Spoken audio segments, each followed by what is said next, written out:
ಪ್ರಿಯಾಪಟ್ಟಣ ಕಾಂಗ್ರೆಸ್ ಪಕ್ಷದ ವರ್ತನೆಯನ್ನ ಅಂದೇ ಡಾಕ್ಟರ್ ಬಾಬು ಜಗಜೀವನ್ ರಾಮ್ ಧಿಕ್ಕರಿಸಿ ಹೊಸ ರಾಜಕೀಯ ಪಕ್ಷವನ್ನ ಸೇರಿದರು ಎಂದು ಮಹಿಳಾ ಪ್ರಥಮ ದರ್ಜೆ ಕಾಲೇಜು ಉಪನ್ಯಾಸಕ ಡಾಕ್ಟರ್ ಡಿಇ ರಮೇಶ್ ಆರೋಪಿಸಿದರು.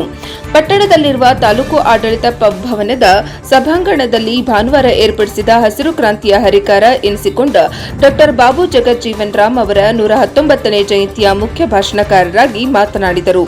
ಸಂವಿಧಾನ ಶಿಲ್ಪಿ ಡಾಕ್ಟರ್ ಬಿಆರ್ ಅಂಬೇಡ್ಕರ್ ನಿಧನದ ಅಂತ್ಯಕ್ರಿಯೆ ಸಂದರ್ಭದಲ್ಲಿ ಆಡಳಿತದಲ್ಲಿದ್ದ ಕಾಂಗ್ರೆಸ್ ಪಕ್ಷದ ವರ್ತನೆಯ ಬಗ್ಗೆ ಬಹಿರಂಗವಾಗಬಾರದು ಎಂಬ ಉದ್ದೇಶದಿಂದ ಬಾಬು ಜಗಜೀವನ್ ರಾವ್ ಅವರು ನೆರವಿಗೆ ನಿಂತರು. ಆದರೂ ಸಹ ನಂತರದ ದಿನಗಳಲ್ಲಿ ದಲಿತ ಎಂಬ ಕಾರಣಕ್ಕೆ ಅವರನ್ನ ಕಡೆಗಣಿಸಿ ರಾಜಕೀಯದಲ್ಲಿ ಅಸ್ಥಿರಗೊಳಿಸಲು ಮುಂದಾದ ಪರಿಣಾಮ ಬೇರೆ ಪಕ್ಷದ ನಾಯಕರು ಇವರನ್ನ ಕರೆತಂದು ಗೌರವಿಸಲಾಯಿತು. ಜಾತ್ಯತೀತವಾಗಿ ಬೆಳೆದು ದೇಶದ ಭದ್ರತೆ ಮತ್ತು ಆಹಾರ ಸುಧಾರಣೆಯಲ್ಲಿ ಪರಿಣಿತರಾಗಿದ್ದ ಬಾಬು ಜಗಜೀವನ್ ರಾಮ್ ರವರನ್ನ ಒಂದು ಜನಾಂಗಕ್ಕೆ ಹೋಲಿಸಿ ಪ್ರಸ್ತುತ ದಿನಗಳಲ್ಲಿ ಕಡೆಗಣಿಸುತ್ತಿರುವುದು ಅತ್ಯಂತ ದುರ್ದೈವ ಸಂಗತಿಯಾಗಿದೆ ಎಂದು ವಿಷಾದ ವ್ಯಕ್ತಪಡಿಸಿದರು. ಕರ್ನಾಟಕ ಮಾದಾರ ಮಹಾಸಭಾ ತಾಲೂಕು ಅಧ್ಯಕ್ಷ ಸೀಕೂರು ವಿಜಯಕುಮಾರ್ ಮಾತನಾಡಿ, ಆಧುನಿಕತೆಯ ವಿದ್ಯಾವಂತರಿಂದ ಶೋಷಣೆ ಮತ್ತು ಜಾತಿ ತಾರತಮ್ಯ ಹೆಚ್ಚಾಗಲು ಅರಿವಿನ ಕೊರತೆ ಹೆಚ್ಚಾಗಿದೆ. ಇದನ್ನು ಸರಿಪಡಿಸಲು ಅರಿವು ಮೂಡಿಸುವ ಕೆಲಸ ಎಲ್ಲರಿಂದ ಆಗಬೇಕಿದೆ ಎಂದು ಅಭಿಪ್ರಾಯಪಟ್ಟರು. ತಾಲೂಕು ತಹಶೀಲ್ದಾರ್ ಜೆ ನಿಸರ್ಗ ಪ್ರಿಯ ಮಾತನಾಡಿ, ಜಾತಿ ವ್ಯವಸ್ಥೆ ಬೂದಿ ಮುಚ್ಚಿದ ಕೆಂಡದಂತೆ ಇದ್ದು ಯಾವಾಗಲೂ ಅದು ಸುಡುತ್ತಿರುತ್ತದೆ. ಆದ್ದರಿಂದ ಸಮಾನತೆ ಮತ್ತು ಸಹಬಾಳ್ವೆಗೆ ಪಣ ತೊಡಬೇಕಾಗಿದೆ ಎಂದು ಸಲಹೆ ನೀಡಿದರು. ಈ ಸಂದರ್ಭದಲ್ಲಿ ಸಮಾಜ ಕಲ್ಯಾಣ ಇಲಾಖೆಯ ಸಹಾಯಕ ನಿರ್ದೇಶಕ ಎನ್ಬಿ ಚಂದ್ರಶೇಖರ್, ಹಿಂದುಳಿದ ವರ್ಗಗಳ ಇಲಾಖೆಯ ಸಹಾಯಕ ನಿರ್ದೇಶಕ ಕೃಷ್ಣೇಗೌಡ, ತಾಲೂಕು ಪಂಚಾಯಿತಿ ವ್ಯವಸ್ಥಾಪಕ ರಂಗನಾಥ್, ಆದಿಜಾಂಬವ ಕ್ಷೇಮ ಅಭಿವೃದ್ಧಿ ಸಂಘದ ತಾಲೂಕು ಅಧ್ಯಕ್ಷ ಸಿಜಿ ರವಿ, ದಲಿತ ಮುಖಂಡರಾದ ಎಸ್ ರಾಮು ಮತ್ತು ಪಿ ಮಹದೇವ್, ಬೂತನಹಳ್ಳಿ ಶಿವಣ್ಣ, ಅಂಬಾರಿ ರವಿ ಸೇರಿದಂತೆ ವಿವಿಧ ಸಂಘ ಸಂಸ್ಥೆಯ ಮುಖಂಡರು ಹಾಗೂ ವಿವಿಧ ಇಲಾಖೆಯ ಅಧಿಕಾರಿಗಳು ಹಾಜರಿದ್ದರು. ಜನರು ಕೂಡ ಪಡ್ಕೊಳ್ತಕ್ಕಂತಹ ವ್ಯವಸ್ಥೆ ಇಲ್ಲಿ ಸಾಮಾಜಿಕ ವ್ಯವಸ್ಥೆ ಇರೋದಿಲ್ಲ. ಹಾಗಾಗಿ ಇವರು ಪ್ರಾಥಮಿಕ ಶಿಕ್ಷಣವನ್ನ ಪಡ್ಕೊಳ್ತಕ್ಕಂಥ ಸಂದರ್ಭದಲ್ಲಿ ತಾವು ಅಸ್ಪೃಶ್ಯತೆಯನ್ನ ಏನು ಭಾರತದಲ್ಲಿ ಸಾಮಾಜಿಕ ಇದೆ ಅವರು ಶಾಸನ ಸಭೆಗೆ ಪ್ರವೇಶ ಮಾಡ್ತಾರೆ. ಹಾಗಾಗಿ ಇಲ್ಲಿ ಕೇವಲ ದಲಿತರು ಅಂದ್ರೆ ಕೇವಲ ಕೂಲಿ ಕಾರ್ಮಿಕರು ಮತ್ತೆ ಶೋಷಿತರು ಅಂತಕ್ಕಂಥ ಹಣೆಪಟ್ಟಿಯನ್ನ ಇಟ್ಕೊಂಡು ನಾವು ಅಲ್ಲೇ ಇರಬಾರ್ದು. ನಾವು ರಾಜಕೀಯವಾಗಿ ಸಿಕ್ಕಂತ ಅವಕಾಶಗಳನ್ನ ವಹಿಸಬಹುದು ಮತ್ತು ಇನ್ನಷ್ಟು ನಾವು ಸಮಾಜಕ್ಕೆ ದೇಶಕ್ಕೆ ಕೊಡುಗೆಯನ್ನು ಕೊಡಬಹುದು. ಆದ್ದರಿಂದ ಈ ಒಂದು ಜಯಂತಿಯ ಮೂಲಕ ನಾವು ಅವರ ತತ್ವ ಸಿದ್ಧಾಂತಗಳನ್ನ ನಮ್ಮಲ್ಲಿ ಎಷ್ಟು ಸಾಧ್ಯವೋ ಅಷ್ಟು ಅಳವಡಿಸಿಕೊಂಡು ಎಲ್ಲರೂ ಒಗ್ಗಟ್ಟಾಗಿ ಒಂದಾಗಿ ವಿಜಯಕುಮಾರ್ ಅವರು ಮಾತಾಡ್ತಾ ಇದ್ದರು.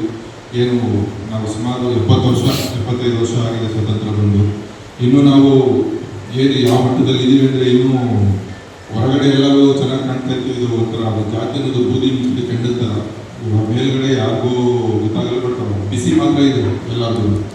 ಆ ಕಟ್ಟಿಗೆ ಕಾಣಲಿಲ್ಲ ಅಂದ್ರೆ ಆ ಬಿಸಿ ಮಾತ್ರ ಇರುತ್ತೆ.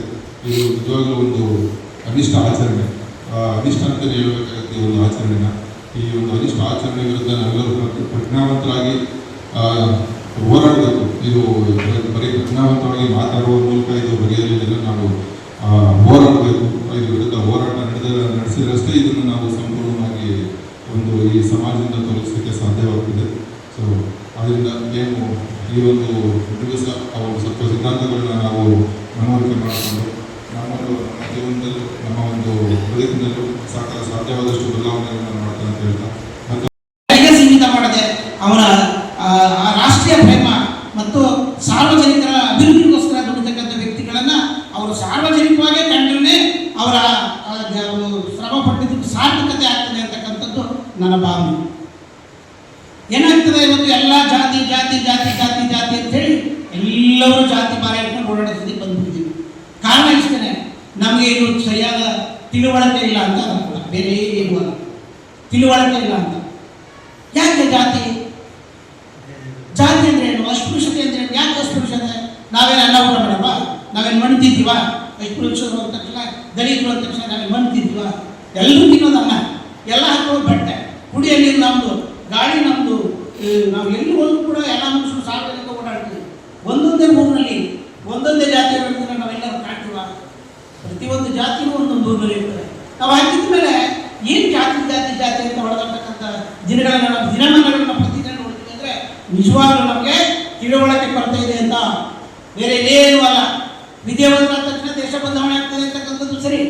ಆದರೆ ವಿದ್ಯಾವಂತರಾದ ತಕ್ಷಣ ವಿದ್ಯಾವಂತರು ಹೆಚ್ಚು ಬರೀ ವಿದ್ಯಾವಂತರಾದ್ರೆ ಸಾಕು.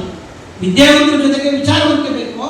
ನಾವು ಹೇಗೆ ಬದುಕಬೇಕು, ಯಾವ ರೀತಿ ಇದೆ ಇವರೆಲ್ಲ ಸಮಾಜ ತಿದ್ದಬೇಕು, ಸಮಾಜವನ್ನು ಯಾವ ಹಿಡಿತದಲ್ಲಿ ತರಬೇಕು, ಸಮಾಜಕ್ಕೆ ಎಲ್ಲಿ ಒಳಿತನ ಬಯಸಬೇಕು, ಎಲ್ಲಿ ಯಾರು ವ್ಯತ್ಯಾಸ ಆಗುತ್ತೆ, ಹೇಗೆ ಹೇಳ್ಕೋಬೇಕು ಅನ್ನೋದನ್ನ ಒಬ್ಬ ನಾಯಕರಾದಂತ ತಿಳ್ಕೋಬೇಕು. ಅವೆಲ್ಲ ಗುಣಗಳು ಕೂಡ ಬಾಬು ಜಗಜೀವನರಾಮ್ ಅವರು ಇದ್ದು ಅದಕ್ಕೆ ಅವರು ಸುಧಾರಿತ ರೀತಿಯಾಗಿ ಬೆಳೆದು ತವಲಾಟ ಮಾಡ್ಕೋಬೇಕಾಗ್ತದೆ.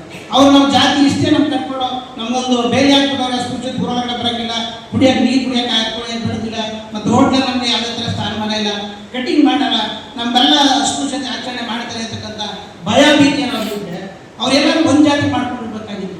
ಅದೆಲ್ಲವನ್ನೂ ಮೀರಿ ಎಲ್ಲ ಜಾತಿಯವ್ರಿಗೂ ಅನುಕೂಲ ಆಗಬೇಕು ಅಂತ ಯಾಕೆ ಮಾಡಿದ್ರು, ಇದನ್ನು ನಾವು ಅರ್ಥ ಮಾಡ್ಕೊಳ್ಬೇಕಾಗ್ತದೆ. ಜಾತಿ ವ್ಯವಸ್ಥೆ ಅದರ ಪರಿಣಾಮಗಳಿರ್ತವೆ, ಅವುಗಳು ಈ ಸಂದರ್ಭದಲ್ಲಿ ಕಾರ್ಯನಿರ್ವಹಿಸ್ತಕ್ಕಂಥದ್ದನ್ನ ನಾವು ನೋಡ್ತೇವೆ. ಅದರ ಪರಿಣಾಮವಾಗಿ ಏನಾಗ್ತದೆ ಅಂದರೆ, ಜಗಜೀವನರಾಮ್ ಅವರಿಗೆ ಕೆಂಪುಕೋಟೆಯ ಮೇಲೆ ಇನ್ನು ಪ್ರಧಾನಿಯಾಗಿ ಅಧಿಕಾರ ಸ್ವೀಕರಿಸಿ ಅಂತ ಹೇಳಿ ಏನು ಜನತಾ ಪರಿವಾರದ ನಾಯಕರು ಹೇಳಿರ್ತಾರೆ, ಅದನ್ನು ತಪ್ಪಿಸಿ ಪತ್ರಿಕಾಗೋಷ್ಠಿಯಲ್ಲಿ ಪ್ರಧಾನಿಯಾಗಿ ಮೊರಾರ್ಜಿ ದೇಸಾಯಿ ಅವರ ಹೆಸರನ್ನು ತರ್ತಕ್ಕಂಥದ್ದು. ಇದರಿಂದ ಬಾಬೂಜಿ ಅವರು ಆಘಾತಕ್ಕೊಳಗಾಗಿ ಚುನಾವಣಾ ರಾಜಕೀಯದಿಂದ ದೂರನೇ ಇರ್ತಾರೆ. ಆ ಸಂದರ್ಭದಲ್ಲಿ ಮತ್ತೊಬ್ಬ ನೇತಾರರಾದಂತಹ ಜಯಪ್ರಕಾಶ್ ನಾರಾಯಣ್ ಅವರು ಇವರ ಮನವೊಲಿಸಿ ಮತ್ತೆ ಇವರನ್ನ ಮಂತ್ರಿ ಮಂಡಲದಲ್ಲಿ ಇರೋ ರೀತಿ ನೋಡಿ ಇವರಿಗೆ ರಕ್ಷಣಾ ಸಚಿವಾಲಯವನ್ನು ಕೊಡ್ತಾರೆ. ರಕ್ಷಣಾ ಸಚಿವರಾಗಿ ಇವರು ಉತ್ತಮ ರೀತಿಯಲ್ಲಿ ಕಾರ್ಯನಿರ್ವಹಿಸೋದಲ್ಲದೆ 1972ನೇ ಬಾರಿ 77ರಲ್ಲಿ ರಕ್ಷಣಾ ಸಚಿವರಾಗಿದ್ದಾರೆ. ಇನ್ನೊಂದು ಏನಂದರೆ 1971ರಲ್ಲೂ ಕೂಡ ಇವರು ಇಂದಿರಾ ಗಾಂಧಿ ಸಂಪುಟದಲ್ಲಿ ರಕ್ಷಣಾ ಸಚಿವರಾಗಿ ಕಾರ್ಯನಿರ್ವಹಿಸಿದ್ದಾರೆ. ಈ ಸಂದರ್ಭದಲ್ಲಿ ಇವರು ಇವಾಗ ಏನು ನಾವು ಬಾಂಗ್ಲಾದೇಶ ಅಂತ ನೋಡ್ತೀವಿ, ಅದು ಮೊದಲು ಪೂರ್ವ ಪಾಕಿಸ್ತಾನ ಅಂತ ಆಗಿರುತ್ತೆ. ಇಲ್ಲಿ ಪಾಕಿಸ್ತಾನ ಮತ್ತೆ ಭಾರತದ ಯುದ್ಧ ಪ್ರಾರಂಭಿಸ್ತೇವೆ. ಇವರು ಯಾವತ್ತೂ ಕೂಡ ತಾವು ಅಧಿಕಾರದಲ್ಲಿದ್ದಂಥ ಸಂದರ್ಭದಲ್ಲಿ ಮತ್ತೆ ಸ್ವತಂತ್ರ ಹೋರಾಟ ಸಂದರ್ಭದಲ್ಲಿ ಅವರು ಕ್ವಿಟ್ ಇಂಡಿಯಾ ಮೂವ್ಮೆಂಟಲ್ಲಿ ಭಾಗವಹಿಸಿ 2 ಬಾರಿ ಜೈಲುವಾಸವನ್ನು ಅನುಭವಿಸ್ತಾರೆ. ಹಾಗಾಗಿ ಇವರು ಕೇವಲ ಒಂದು ಜಾತಿ, ಒಂದು ವರ್ಗಕ್ಕೆ ತಮ್ಮನ್ನು ತಾವು ತೊಡಗಿಸ್ಕೊಂಡಿರೋದಲ್ಲ, ಇಡೀ ದೇಶದ ವಿಮೋಚನೆ ಮತ್ತು ದೀನದಲಿತರ ವಿಮೋಚನೆಗೆ ತಮ್ಮನ್ನು ತಾವು ತೊಡಗಿಸ್ಕೊಂಡು ಅವರು ಅಪ್ಪಟ ಒಬ್ಬ ಪ್ರಜಾಪ್ರಭುತ್ವವಾದಿಯಾಗಿ ಮತ್ತು ದೀನದಲಿತರ ಉದ್ಧಾರಕರಾಗಿ ಮತ್ತು ಸಾಮಾಜಿಕ ನ್ಯಾಯವನ್ನು ಈ ದೇಶದಲ್ಲಿ ಸ್ಥಾಪನೆ ಮಾಡಬೇಕು ಅಂತಕ್ಕಂಥ ನಿಟ್ಟಿನಲ್ಲಿ ಅವರು ಏನು ತಮಗೆ ದೊರೆತಂತಹ ಅಧಿಕಾರ ತಮ್ಮ ಜೀವಿತಾವಧಿಯಲ್ಲಿ ಮಾಡಿರ್ತಕ್ಕಂಥದ್ದನ್ನ ನಾವು ಕಾಣ್ಬೋದು.